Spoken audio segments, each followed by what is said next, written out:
알기 쉬운 경제 완전 정복. 가장 가까이 있는 생활 경제 뉴스. 김은경의 생생경제.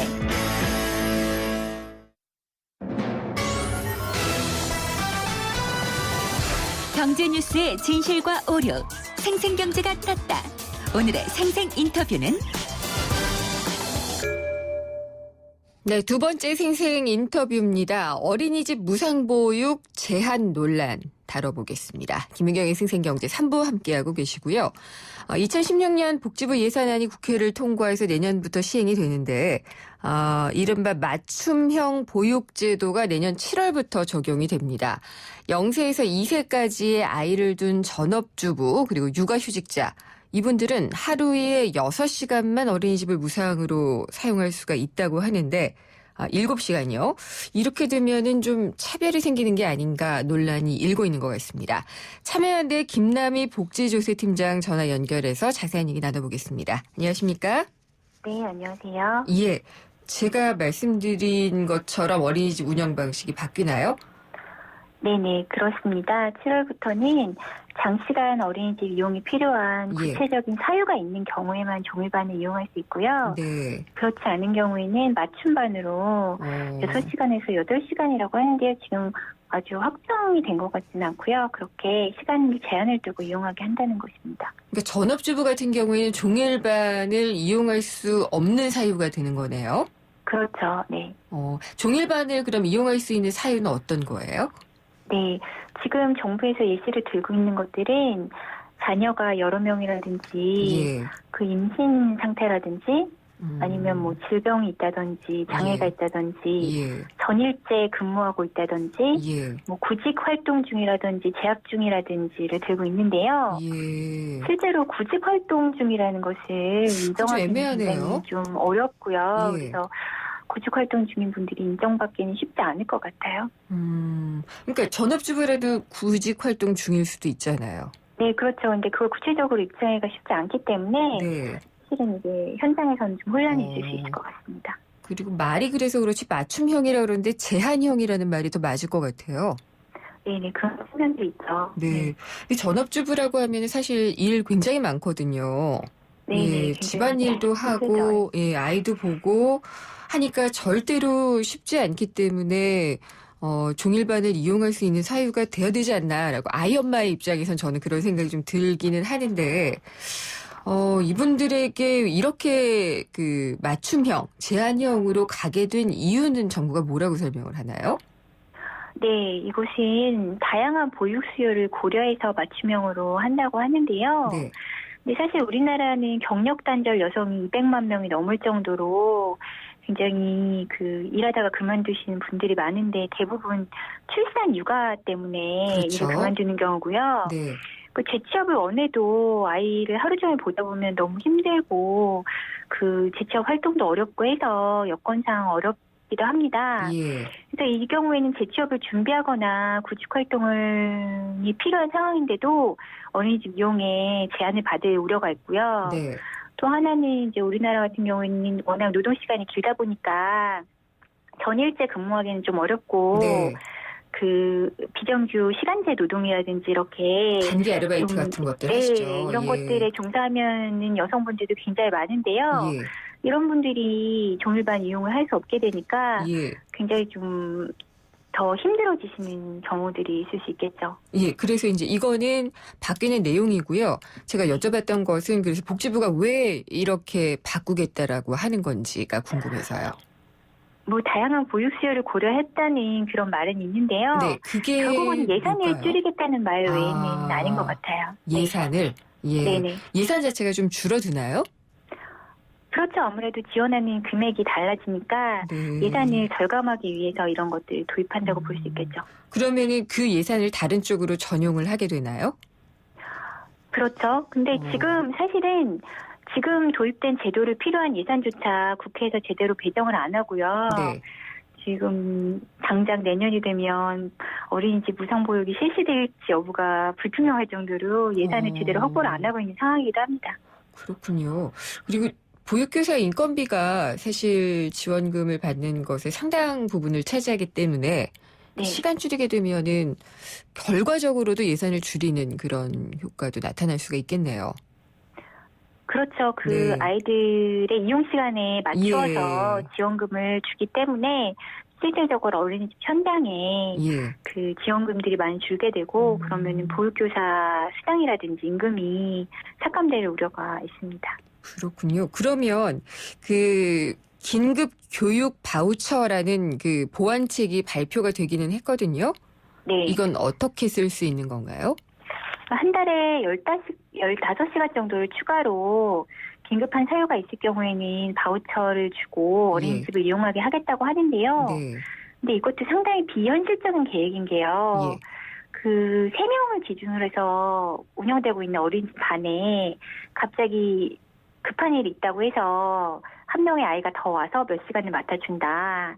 예. 이렇게 되면은 이제 우리나라 어린이집이 뭐 교사가 담임이 있고 부담이 있고 이렇게 뭐 그 서로 보완해가면서 잘 운영되고 있는 게 아니잖아요. 예. 사실상 그 보육 현장에서 교사 1인이 다 책임을 지고 어린이집에서 그 교육 보육을 하고 있는 상황인데, 그러니까 아이들이 이렇게 불규칙적으로 그 필요한 시간에 와서 잠시 이용한다고 해서 이렇게 보육 현장이 이렇게 잘 운영될 수 있을지, 그래서 네. 지금 현실을 별로 고려하지 않은 대책이 아닌가. 그렇군요. 그래서 인터넷상에서 보면은요, 일하는 엄마들, 이른바 워킹맘들하고 전업주부가 지금 다투는 댓글 같은 경우에도 좀 보여요. 기사에 보면은요. 네. 예. 근데 사실 전업주부가 아까도 말씀을 드렸지만 절대로 일을 덜 하는 것도 아니고 사실 퇴근도 없이 일하는 거 아니에요. 예. 그렇죠. 그래서 이 전업주부들한테 비난의 화살을 돌려서도 안 될 것 같은데 그 현명하게 해결할 수 있는 방법은 없을까요? 네, 사실은 가장 큰 문제는 예. 국가 책임 보육을 먼저 약속을 했다가 이제 와서 이제 정책을 후퇴시키는 바람에 네. 현장에 혼란이 온 것이 가장 큰 문제인데요. 지금 이 상황에서 뭐 왜 아이를 어린이집에 보내냐 마냐의 문제가 되는 것은 사실상 뭐 여러 가지 노동 환경이나 이런 상황에서 비자발적인 전업이나 경력 단절 여성들이 많은 상황에서 이것을 오히려 경력 단절 여성을 전업으로 고착화시키는 그런 측면들이 있거든요. 네. 그래서 이런 문제가 있는 정책인데 이런 문제 있는 정책을 추진하는 정부의 책임이 있는데 이것을 전업맘이나 취업맘이 서로 싸울 일은 아니지 않나 그런 생각이 듭니다. 그리고 뭐 혹시라도 이제 그런 경우도 생기지 않을까 싶어요. 이제 전업주부로 있었지만 이제 아이를 종일반에 맡겨야 되면은 뭐 위장 취업 같은 거 서류상으로 할 수도 있잖아요. 네, 그렇죠. 그런 식의 현장에서 좀 혼란이 많이 있을 수 있을 것 같아요. 네. 네. 그래서 이번 정부가 보면은 경력 단절 여성을 없애겠다. 그리고 여성의 고용률을 높이겠다라고 얘기는 하고 있지만 이렇게 되면은 뭐 그냥 아이를 봐야지 되는 사람은 아이를 볼 수밖에 없고 일을 하고자 하더라도 뭐 마땅치 않은 경우에는 뭐 이렇게 어린이도 맡길 수 없고 그러면은 쉽지 않아지고 결국은 잘 안 되지 않을까라는 생각도 좀 회의적으로 드네요. 네네, 그렇죠. 사실상 경력 단절 여성을 없애겠다고 말을 했지만 이런 식으로 정책을 추진하게 되면 예. 경력 단절 여성들은 오히려 그 경력 단절이 더 공고화될 가능성이 높아지는 것 같고요. 네. 우리나라 저출산 고령화가 정말 심각한 상황이고 일가정 양립도 중요한데 그 좀 후퇴되는 정책이 오히려 아닌가 그런 우려가 있습니다. 그러면은 팀장님께서 생각하시기에는 이 맞춤형 교육제도, 보육제도로 가는 것보다 더 좋은 방향은 예산을 더 많이 편성하는 건 사실 쉽지가 않으니까요. 어떻게 운영하는 게 좋을 거라고 보시나요? 네, 사실은 뭐 예산이 확보되지 않은 상황에서 지금 뭐 더 좋은 안을 찾기는 쉽지는 않을 것 같고요. 네. 근데 정말 국가적인 차원에서 우리나라 저출산 고령화가 전 세계에 유례가 없을 정도로 심각한 수준인데 그 보육에 대한 국가 책임을 더 적극적으로 이행해야지 오히려 약속했던 것을 더 축소하는 이 방향은 네. 좀 맞지 않는 것이 아닌가 예. 그런 생각이 듭니다. 일단은 그러니까 약속했던 대로 0세에서 2세까지 전업주부의 아이들도 종일반에 맡길 수 있도록 유지를 했으면 좋겠다라는 말씀이시죠? 그런 가능성은 열어주는 게 필요하겠죠. 예. 바뀔 가능성은 있겠죠? 지금 얘기가 되는 게요? 글쎄요, 이미 예산이 거의 웨산을 그런 식으로 깎아놨기 때문에 이게 바뀔 수 있을지는 좀 미지수인가요? 쉽지는 않을 것 같습니다. 뭐 나중에 예산이 추가로 확보될 수는 있겠지만요. 지금 하던 것도 네. 좀 확보가 어려운 상황이라서요. 네. 알겠습니다. 이게 이렇게 바뀌는 것은 참 여러 가지로 좀 불리하다 싶은데 알겠습니다. 잘 들었습니다. 감사합니다. 네. 김남희 참여연대 복지조세팀장이었습니다. 좌우로 정렬 2588 좌우가 같네 좌우가 같다 2588 오빠도 좌우로 한번 불러보세요. 네? 오빠는 2588 대리운전을 3년째 부르신다고요? 언제나 어디서나 2588 박서현 인기 있죠? 2588 네, 생생경제 잠시 후 4부 이어집니다. 경제주치 시간 있는데요.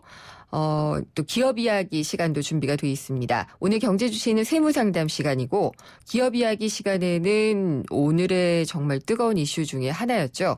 대기업에서도 지금 임원들도 많이 자리를 나오고 있고 특히나 20, 30대까지도 명예퇴직 대상이 되고 있다고 해서 논란이 되고 있습니다. 두산 인프라코어에서는 20대 신입사원 희망퇴직까지 받아서 얘기가 좀 커지고 있는데 불황이라고 해서 무조건 이렇게 구조조정을 하는 게 맞는지 현 세태를 한번 얘기를 나눠보도록 하겠습니다. 궁금한 점이나 의견은 문자 보내주시면 됩니다. 짧은 건 50원, 긴 건 100원의 정보 이용료가 부과되는 휴대전화 우물정의 0945번으로 보내주시면 됩니다. 잠시 후 생생경제 4부에서 뵙겠습니다. 저는 10살 심서원입니다. 저는 크리스마스가 너무 기다려져요. 선물도 받고 맛있는 것도 많이 먹으니까요. 근데 크리스마스를 싫어하는 친구들도 너무 많대요. 가족도 없고 케이크도 없으니까요. 제 친구들 모두 행복한 크리스마스를 보냈으면 좋겠어요. 힘겨운 겨울을 보내고 있는 아이들에게 산타가 되어주세요. 지금 바로 02544-9544, 02544-9544로 전화주세요. 이 캠페인은 뜨거운 사랑을 나누는 하은맘 S프로젝트와 함께합니다. 02544-9544 기아대책.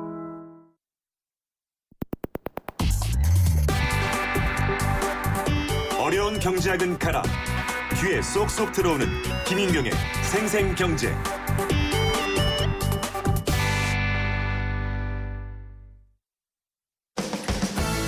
든든한 우리 집 경제주치 생생주치.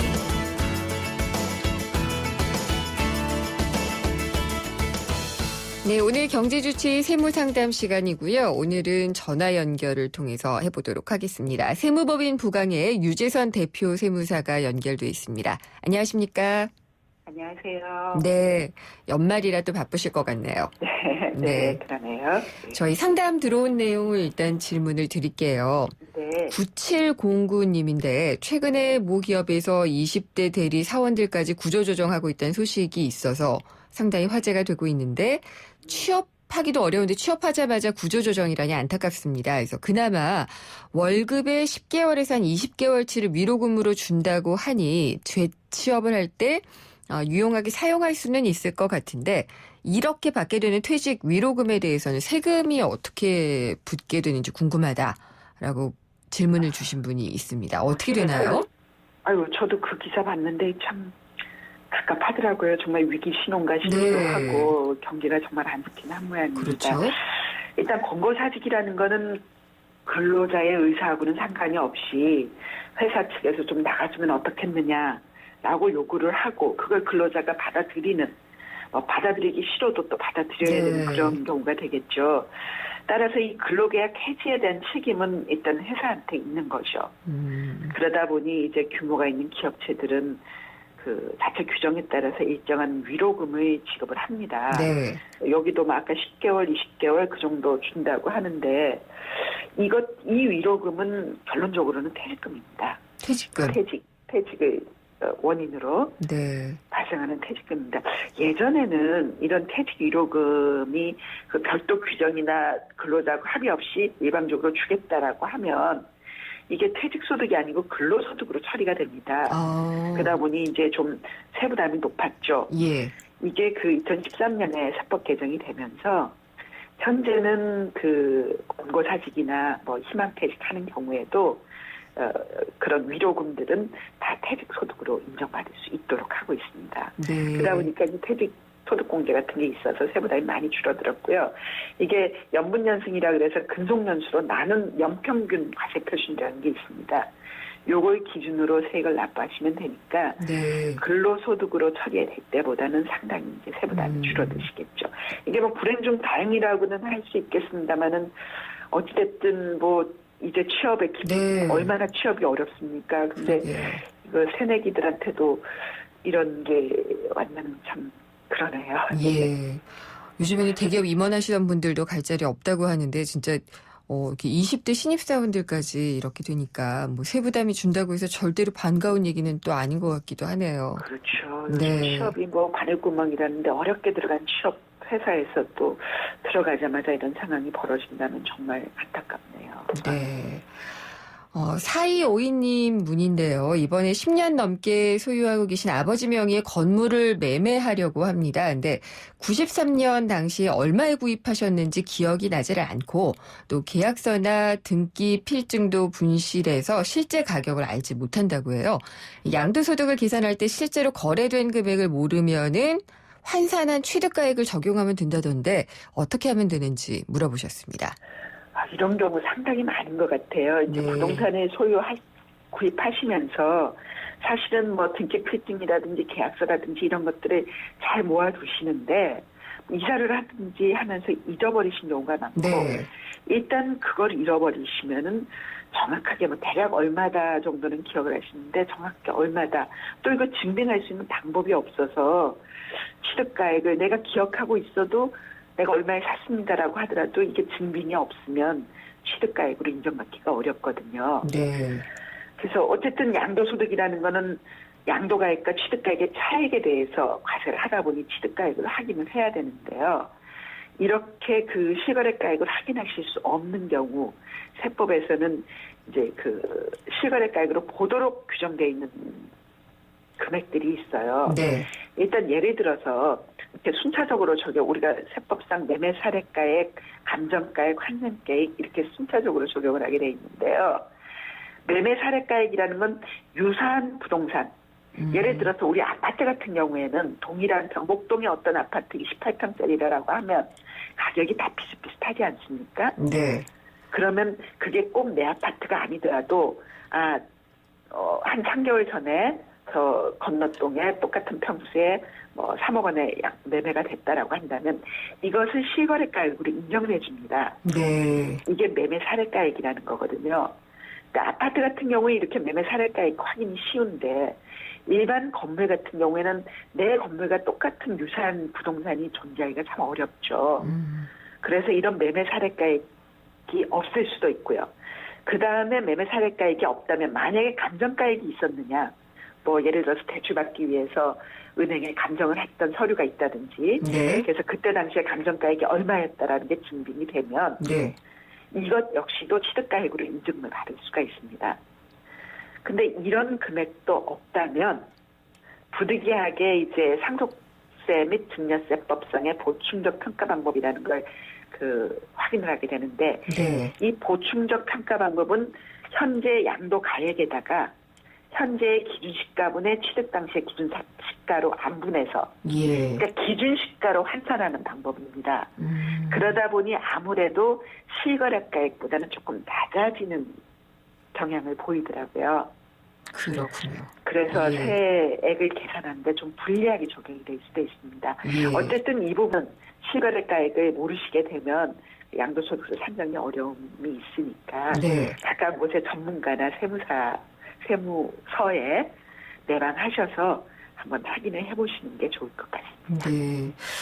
이런 경우가 꽤 있다고 하니까 꼭 한번 상담을 해보시고 취득가액 산정을 하는 게 좋겠다라고 자주 있는 경우입니다. 네.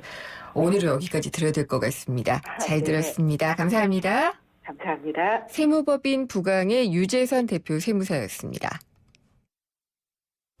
알려지지 않은 0.01% 그들만의 이야기.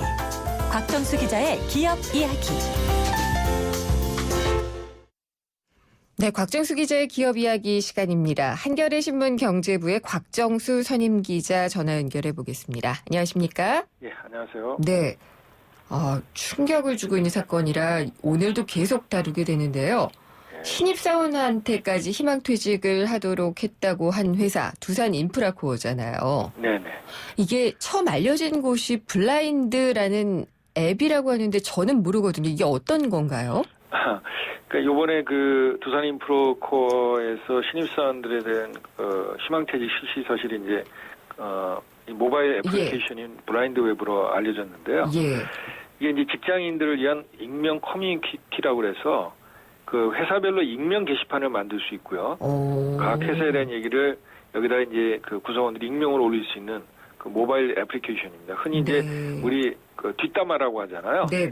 근데 그게 이제 신변 노출 때문에 이제 일반적으로 올리는데 조심하는데 이 블라인드 앱은 익명으로 가능하다는 게 특징이고요. 지금 이제 인터넷에 이렇게 모바일 이제 블라인드 앱에 올라온 내용 한 가지 예를 들어보면 입사 이제 6개월 된 신입도 잘랐다. 네. 구조조정 역사상 최악의 선례를 남겼다. 앞으로 회사가 얼마나 잘 되나 보자. 이런 이제 깊은 어떻게 보면 실망과 원망 이런 글들이 올라와 있습니다. 저는 처음 들어요. 이렇게 희망퇴직을 하는데 신입사원들 20대까지 이렇게 대상이 돼서 하라고 얘기를 했다는 것 자체가 그런데 30대도 명예퇴직을 한다 그러면 화제가 될 만한데 정말 충격이었거든요. 네. 두산 인프라코어에서는 이걸 어떤 식으로 설명을 했나요? 물론 당연히 이제 인프라코어도 이런 사실을 인정을 하고요. 네. 사실 그룹 회장인 박용만 그 대한상인 회장이기도 네. 하죠. 이 박 회장이 직접 이번 조처가 적절하지 못했다. 오늘 뭐 뒤늦게 얘기했죠. 그렇습니다. 예. 개선 조처를 지시했다고 이렇게 밝혔습니다. 네.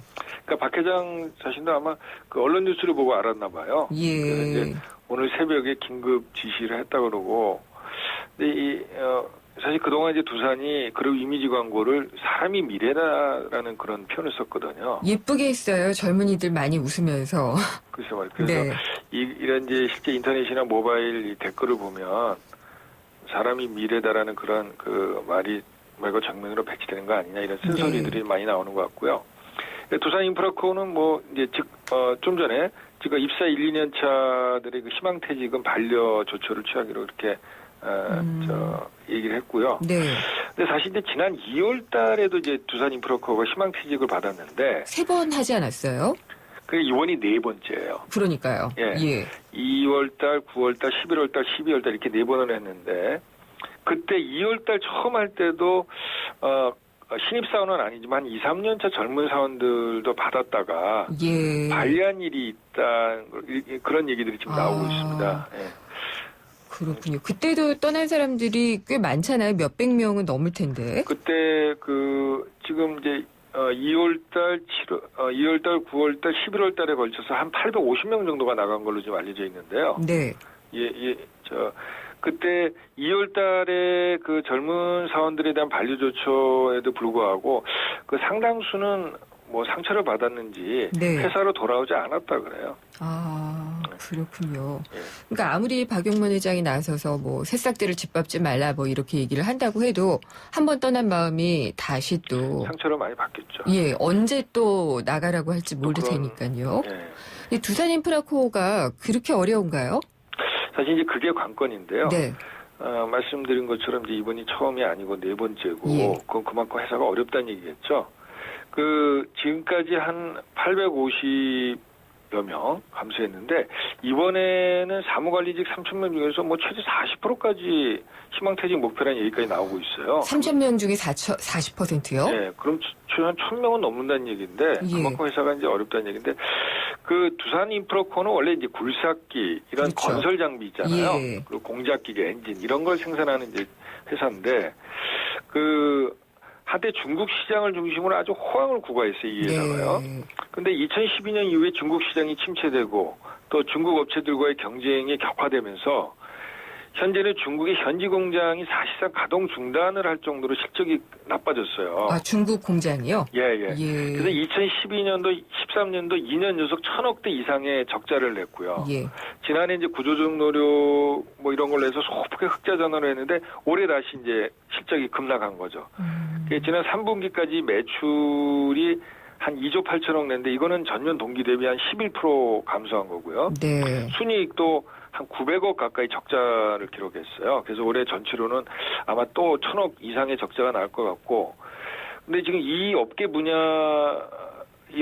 전체적으로 어려워요. 그래서 네. 세계 1위 업체인 캐터필러 같은 경우에 12만 명의 임직원인데 예. 이미 3만 명을 잘랐다고 그래요. 그렇군요. 그리고 내년에 추가로 10,000명 감원 추진 얘기가 나오고 있고, 지금 사실 시장에서는 이 두산 인프라코어에 대해서 대단히 위험하다는 얘기를 합니다. 대단히 위험하다라는 것은 뭐 앞으로 이게 지금의 현금 유동성이나 이런 것도 문제고, 그렇죠. 앞으로의 전망도 밝지 않다는 얘기군요. 그러니까 두산 스스로도 지금의 이 특별한 대책이 세워지지 않으면 문 닫을 수도 있다는 그런 얘기를 해요.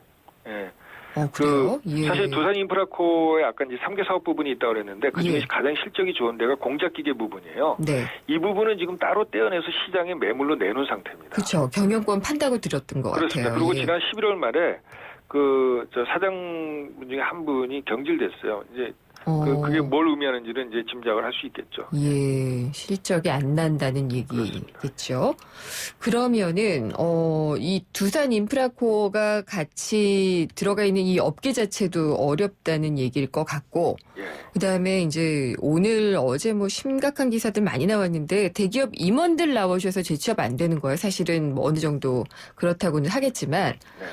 계속 감원 이 얘기만 계속 나오거든요. 그렇습니다. 예. 지금 사실 이게 두산만의 일이 아니잖아요. 예. 지금 은행, 경영난, 예. 기업들이 인적 구조 조정 이미 끝난 데도 있고 현재 진행 중인 데도 있고 대표적으로 지금 실적이 안 좋은 중공업, 조선건설 이런 쪽은 흉흉한 얘기들이 계속 나왔잖아요. 심각하죠. 심지어 재계 순위 1위인 삼성도 12월 임원 인사에서 예. 계열사별로 지금 20-30%나 임원을 축소해 하나 어떤 칼바람이 불었다는 얘기를 이제 우리 청취자분들도 아실 예. 거예요. 근데 삼성이 2007년도 한 20년 전에 외환위기를 앞두고 선제적 구조조정을 했는데 그때 일이 아마 지금 재현되는 상황인 것 같아요. 근데 이제 문제는 다른 기업들도 지금 다들 어렵다 보니까 이제 올해도 그렇지만 내년도에 이런 유사한 일이 벌어질 가능성이 굉장히 높은데 네. 그럴 때마다 이제 이런 논란 가능성이 있잖아요. 근데 사실 이제 저희가 좀 생각해 볼 문제가 이 기업 경쟁력 회복을 위한 구조조정 필요성에 대해서 부인하는 사람은 없잖아요. 그럼요. 어떻게든 기업이 또 죽으면 안 되죠. 그렇습니다. 예. 그런데 이번처럼 또 이제 이게 일자리나 고용시대에 미치는 악영향이 있으니까 이제 논란이 되는데 저는 그래서 구조조정의 원칙이 크게 한 3가지가 있는 것 같아요. 어떤 걸로요? 하나는 이제 얼마나 필요성이 있느냐는 거예요. 네. 그러니까 이번 이제 두산 인프라코어 같은 경우는 굉장히 어려우니까 그 부분은 뭐 논란의 여지는 없는 것 같은데 예. 둘째는 뭐냐면 그렇다 하더라도 시행 과정에서 강제가 아니라 어떤 동의를 얻는 노력이 있어야 된다는 거예요. 네. 그리고 세 번째로는 사후 대책 측면에서 단지 돈을 뭐 얼마 더 얹어주는 것뿐만이 아니라 예를 들어서 이 전직을 지원하는 어떤 프로그램을 운영하는 예. 재훈련, 재교육도 이런 어떤 회사 측의 노력이 이제 중요한데 두산의 경우는 이런 시행 과정과 사후 대책 측면에서 좀 미흡하다는 지적을 받는 것 같아요. 지금 다른 데는 그런 게 좀 되나요? 우리나라 기업들이 대개 이 부분이 좀 약한 것 같아요. 약하죠. 예. 네. 그러니까 사실상 과정에서 말이 희망이지 사실상 지명을 하거나 예. 강제적으로 한단 말이죠. 그리고 불응하면 불이익을 주겠다고 위협을 하고 이번에 두산 인프라코어도 그런 얘기가 나오잖아요. 예. 그러니까 일단 명단에 들어가 있으니까 해라. 그렇죠. 근데 안 된다고 하면은 억지로라도 시키겠다는 거 아니에요. 그리고 예. 말 안 들으면 불이익 주고. 예. 그리고 사후 대책도 지금 대부분 돈으로 하는데 사실 선진국 같은 경우에는 이 돈보다도 재훈련, 재교육을 통해서 재취업을 하는데 중점을 두거든요. 네. 어차피 그 사람들이 나오게 되면 결국 어떻게 되겠어요? 실업자가 되는 거 아닙니까? 근데 요즘 상황에서 쉽게 재취업이 안 되는 거고. 그러니까 사실 사회적으로 보면은 이런 노력들이 훨씬 중요한 거죠. 어떻게 보면은요, 신입사원 뽑아놓고 뭐 1년 만에 자르고 이러는 거는 그들을 시간 선택제로 뽑은 거나 마찬가지예요. 결과적으로 그렇게 된 셈이죠. 예. 근데 이제, 이거는 사실 도덕적인 문제라고 해야지 될까요? 이 비교가 되는 게 이렇게 20대가 희망퇴직을 해야지 되는 것에도 불구하고 두산 박용만 회장은 뭐 이번에 면세점 사업권도 땄고요. 네. 또 아들 박서원 씨가 또 해가지고 이 자재들이 쫙 또 이렇게 잘 정렬을 하고 있잖아요. 네. 그러니까 다시 또 이 흑수저, 금수저 이런 얘기가 안 나올 수가 없어요. 사실 이번 이제 12월 달 들어서 주요 그룹의 사장 단위 임원 인사가 이어지고 있지 않습니까? 네. 그래서 삼성, LG 등이 끝났고 오늘은 또 SK하고 예, 나왔죠. 고대현지, 현대차 등도 하는데 그런 특징 중 하나가 이제 재벌 3세들의 일단 승진이에요. 네. 뭐 두산뿐만이 아니라 지금 GS, 현대중공업, 한화, 코롱동 다수의 그룹의 총수자재들이 이제 한 단계씩 올라가고 아주 고위직 임원으로 이제 됐는데. 이 중에는 경영 역량이 검증되거나 그만한 경력을 쌓은 분들도 있지만 아직도 상당수는 단지 총수의 자제라는 이유만으로 지금 초고속 승진하는 거 아니냐는 따가운 시선이 있는 게 사실입니다. 네. 지난해 말 뭐 우리 다 기억하시겠습니다만 대한항공의 그 조현아 전 부사장 그 갑질 사태, 네. 또 올해 들어서 롯데의 그 총수 예. 형제간 경영권 분쟁 때마다 이런 재벌들의 어떤 합리적 승계 시스템 구축이 필요하다 이런 얘기 많이 나왔잖아요. 근데 아직도 여전히 이제 우리 사회에서는 그게 과제인 것 같습니다. 아니, 그래서 이 오더가 자재들은 보면은 입사할 때는 평사원으로들 하기도 해요. 그러다가 임원 그렇죠. 오르는데 한 4년? 4년도 안 걸리는 것 같아요. 대개 30세 전후로 해서 다 임원 승진을 하죠. 예, 유학 갔다 와서 뭐 사원이나 대리로 들어와서 바로 뭐 상무 전무 그렇습니다. 뭐 이렇게 달더라고요. 거의 뭐 요식행위라는 이제 지적을 받는 거죠. 그래서. 네. 근데 어쨌든 하여튼 경기가 어렵다라는 것은 다 알긴 알겠는데요. 지금 기업들은 조금 더 그 일자리 창출에 힘을 써 달라라는 게 또 정부의 요청이잖아요. 그렇습니다. 예, 사내 유보금도 뭐 이게 다 돈은 아니다라고 얘기는 하지만 어쨌든 간에 많이 있고요. 그래서 이런 고통 분담을 좀 해줘야지 되는데 참 안 하네요. 그렇습니다. 그래서 아까 제가 말씀드린 게 이제 구조조정을 하더라도 예. 그 나름의 어떤 원칙 같은 게 필요한 것 같아요. 네. 그러니까 일부 회사 같은 경우에는 적자가 나서 인적 구조조정을 한 게 아니라 이윤이 전부 다 줄었다는 이유 때문에 단지 그 이유 때문에 구조조정을 해버리면 이런 경우 많아요. 예. 그렇죠. 그거는 사회적으로는 사실은 굉장히 위험한 일이죠. 네. 그건 개별적인 회사의 이익만 생각하는데 사회 전체로 보면은 그분들이 나오면 실업자가 될 테고 그분들이 결국 그러면 소비가 부진해지고 그럼 기업 실적이 또 악화되고 저성장으로 귀결되는 이런 악순환의 고리에서 우리가 빠져나올 수가 없는 거죠. 예. 그러니까 너무 이 겁을 내가지고 인적 구조조정부터 하는 것 자체를 좀 고려해 볼 필요도 있고, 신중히 예. 하여튼 좀 의무감을 좀 느껴줬으면 하는 바람입니다.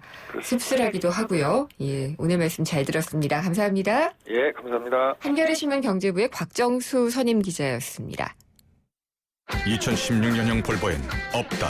5년간 부담이 없다. 부담이 없다고? 없다. 5년 10만 킬로미터 보증기간 연장은 물론 소모성 부품까지 서비스해주니까. 와우, 시작부터 새로운데? 볼보에게 이 정도는 새로움도 아니다. 2016년형 전차종 대상 전시장에 문의하세요. Volvo. 올겨울은 르노 삼성 자동차를 구매하는 분들에겐 봄입니다. 봄처럼 기분 좋은 혜택. 르노 삼성자동차 고객 누구나 취득세 100만 원 지원부터 밸류박스 조건 36개월 무이자 할부까지. 12월 한 달 놓치지 마세요. 르노 삼성 자동차. LPG 일부 차종 제외. 자세한 내용은 전시장에서 확인하세요. 저예요. 대성 보일러 모델 김성령. 가스비 대성 S라인 보일러라면 어렵지 않아요. 스마트폰에 손가락만 까딱하면 가스비 걱정 안녕. 대성 S라인 콘덴싱 기술과 IoT 기술이 만나 가스비 초간단 절약. 대성 S라인 IoT 보일러. 사장님들은 고민이 많다. 우리 가게 와이파이 설치해야 하는데 카드 결제기는 어떡하지? CCTV도 달아야 하는데. 올레비즈 성공팩에 맡기세요. 사업에 필요한 IT 서비스를 한 번에. 거기에 휴대폰 통신비 할인까지. 올레비즈 성공팩. 문의 1588-0114. 올레.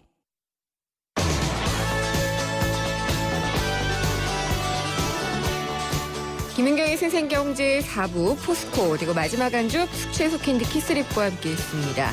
오늘 생생경제에서 마련한 선물 받으실 분은 9450님 외 한 분입니다. 오늘 준비한 순서는 여기까지고요. 내일 다시 찾아뵙도록 하겠습니다. 김은경이었습니다.